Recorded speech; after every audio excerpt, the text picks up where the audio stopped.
আমার চ্যানেলে তোমাদের সকলকে স্বাগত। আজ আমরা ক্লাস 7-এর রায়ান মার্টিন প্রশ্নবিচিত্রা থেকে ইতিহাসের দ্বিতীয় পর্যায়ক্রমিক মূল্যায়নের দ্বিতীয় স্কুল সলভ করব।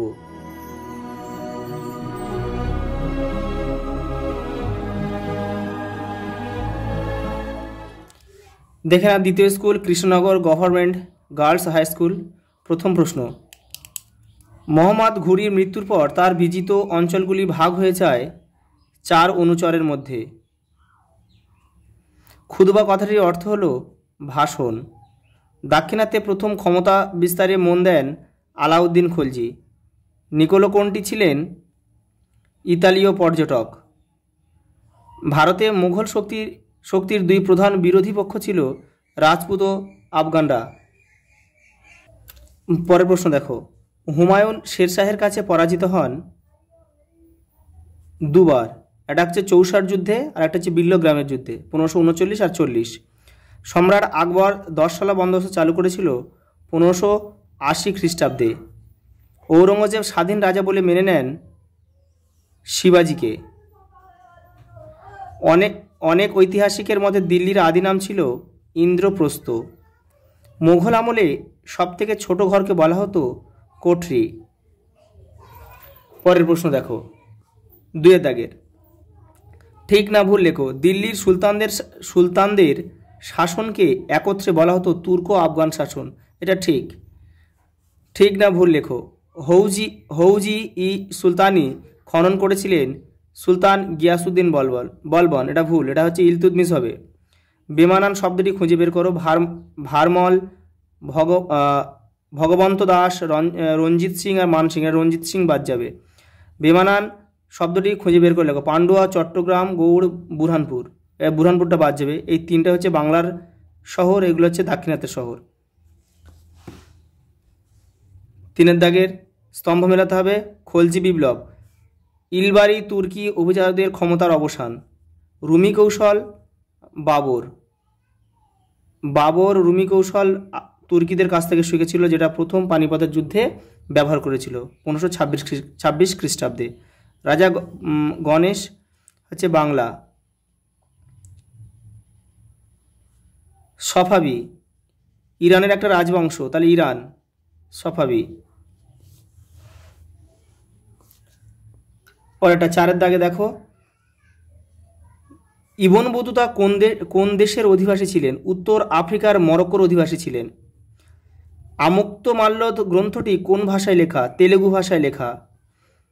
পরেরটা দেখো, চলদিনানের যুদ্ধ কাদের মধ্যে হয়েছিল?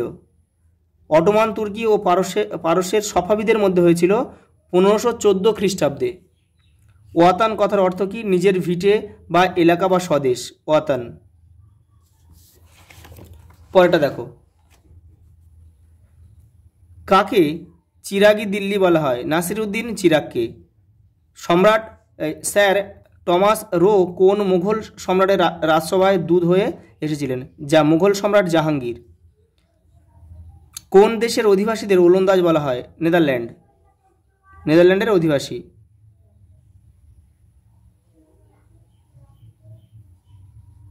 পরের প্রশ্ন দেখো, 5 দাগের মান 2-এর, তুর্কি অভিজাতরা কেন রাজিয়ার বিরোধিতা করেছিল? তোমাদের টেক্সটের 45 নম্বর পেজে আছে, উত্তরটা দেখে নাও।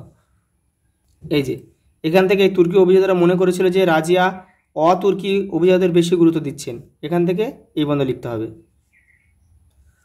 পরের প্রশ্ন, পানিপথের প্রথম যুদ্ধ কত খ্রিস্টাব্দে কাদের মধ্যে হয়েছিল? 1526 খ্রিস্টাব্দে বাবর ও ইব্রাহিম লোদির মধ্যে হয়েছিল। তোমাদের টেক্সটের 54 নম্বর পেজে আছে, তোমরা ওখান থেকে দেখে নিতে পারো। দাক্ষিণাত্য অভিযানের পেছনে ঔরঙ্গজেবের কি উদ্দেশ্য ছিল? দেখে নাও। এই যে ঔরঙ্গজেবের দাক্ষিণাত্য নীতির মূল উদ্দেশ্য কি ছিল? এটা এখান থেকে এটা লিখতে হবে পুরোটা। পরের প্রশ্ন, দিন ই ইলাহি কি? দেখে নাও। এই যে দিন ই ইলাহি বা সুলহিকুল, এটা পুরোটা লিখতে হবে। পরের প্রশ্ন দেখো, দিল্লি শহরে মিশ্র ধরনের জনবসতি গড়ে উঠেছিল কেন? দেখে নাও। এই যে এখান থেকে কিন্তু এটা পুরোটা লিখতে হবে। পরের প্রশ্ন, হুন্ডি বলতে কি বোঝো? তোমাদের টেক্সটের 103 নম্বর পেজে উত্তরটা রয়েছে। দেখে নাও, এই যে এখান থেকে এটা পুরোটা লিখতে হবে। পরের প্রশ্ন 6 দাগে দেখো, মান 3 এগুলো। গিয়াসউদ্দিন বলবন রাজতন্ত্রের মর্যাদা বৃদ্ধির জন্য কি করেছিল? তোমাদের টেক্সটের 47 নম্বর পেজে উত্তরটা রয়েছে, দেখে নাও। এই যে এখানে বলবন এক শক্তিশালী কেন্দ্রীভূত শাসন প্রতিষ্ঠা করেন, এখান থেকে এটা পুরোটা লিখতে হবে। পরের প্রশ্ন দেখো, ইক্তা ও ইক্তাদার বলতে কি বোঝো? তোমাদের টেক্সটের 57 নম্বর পেজে উত্তরটা রয়েছে। এই যে এই সুলতানরা যেসব রাজ্য জয় করলেন, এখান থেকে এটা ইক্তা। আর এই যে ইক্তার দায়িত্বে থাকতেন একজন সামরিক নেতা, তাকে বলা হতো ইক্তাদার বা মুক্তি বা ওয়ালি। পরের প্রশ্ন দেখো, খানোয়ার যুদ্ধ ও ঘরগড়ার যুদ্ধের মধ্যে তুলনা করো, দেখে নাও। এই যে এই খানোয়ার যুদ্ধ আর ঘরগড়ার যুদ্ধ 4টে রয়েছে পার্থক্য, কিন্তু এই বিষয়টা একটু তোমরা লিখে নেবে। যে এই যে যুদ্ধের সময়কাল এটা লিখবে, বাবরের প্রতিদ্বন্দ্বী কারা ছিল, আর ফলাফল কী ছিল লিখবে। এটা লেখার দরকার নেই, পানিপথ লেখার দরকার নেই, শুধু খানোয়ার যুদ্ধ আর ঘরগড়ার যুদ্ধটা লিখে নেবে। পরের প্রশ্ন দেখো, বাংলার 12 ভূঁইয়াদের সম্পর্কে কি জানো? দেখো এই যে এই 12 ভূঁইয়া, এখান থেকে কিন্তু এটা পুরোটা লিখতে হবে।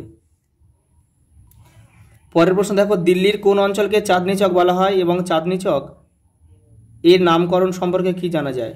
দেখো এই যে এই প্রশ্নটা লিখলেই হয়ে যাবে, এই পর্যন্ত। পরের প্রশ্ন দেখো, ইউরোপীয় কোম্পানির কুঠিগুলি কেমন ছিল? এই যে এখান থেকে লিখতে হবে, উপরে একটু রয়েছে, এই যে এই পর্যন্ত। পরের প্রশ্ন 7 দাগে মান 5 দেখে নাও, সুলতান ইলতুৎমিশের সামনে প্রধান 3টি সমস্যা কী ছিল এবং তিনি কিভাবে এর সমাধান করেছিলেন? দেখে নাও, তোমাদের টেক্সটের 45 নম্বর পেজে উত্তরটা রয়েছে। এই যে প্রধান 3টি সমস্যা হয়েছিল, যে 3টি সমস্যা, প্রথমত, দ্বিতীয়ত, তৃতীয়ত, এটা পুরোটা লিখতে হবে কিন্তু এই পর্যন্ত। পরের প্রশ্ন দেখো, বিজয়নগর ও দাক্ষিণাত্যের সুলতানি রাজ্যগুলির মধ্যে সংঘর্ষকে তুমি কি একটি ধর্মীয় লড়াই বলবে? তোমার উত্তরের সাপেক্ষে যুক্তি দাও। দেখো এই যে এখান থেকে এটা পুরোটা। পরের প্রশ্ন দেখো, মুঘল সম্রাট আকবরের রাজপুত নীতি সম্পর্কে আলোচনা করো। এই যে মুঘল সম্রাট আকবরের রাজপুত নীতি সম্পর্কে যা জানা লেখো, এইখান থেকে লিখবে। এই যে বৈবাহিক সম্পর্ক, উচ্চ রাজপদে নিয়োগ নীতি, এই যে বিভিন্ন সুযোগ সুবিধার প্রদানের নীতি আর যুদ্ধনীতি, এখান থেকে অল্প অল্প করে লিখবে।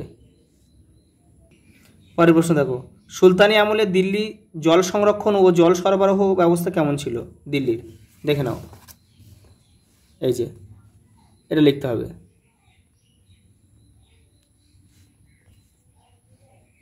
দেখো লাস্ট প্রশ্ন দেখো, মুঘল আমলে ভারতে ব্যবসা বাণিজ্যের প্রসারের কারণ সম্পর্কে আলোচনা করো। তোমাদের টেক্সটের 108 নম্বর পেজে উত্তরটা রয়েছে। এই যে এখান থেকে এইটা পুরোটা লিখতে হবে। আজ এই পর্যন্ত, দেখা হবে পরের ভিডিওতে।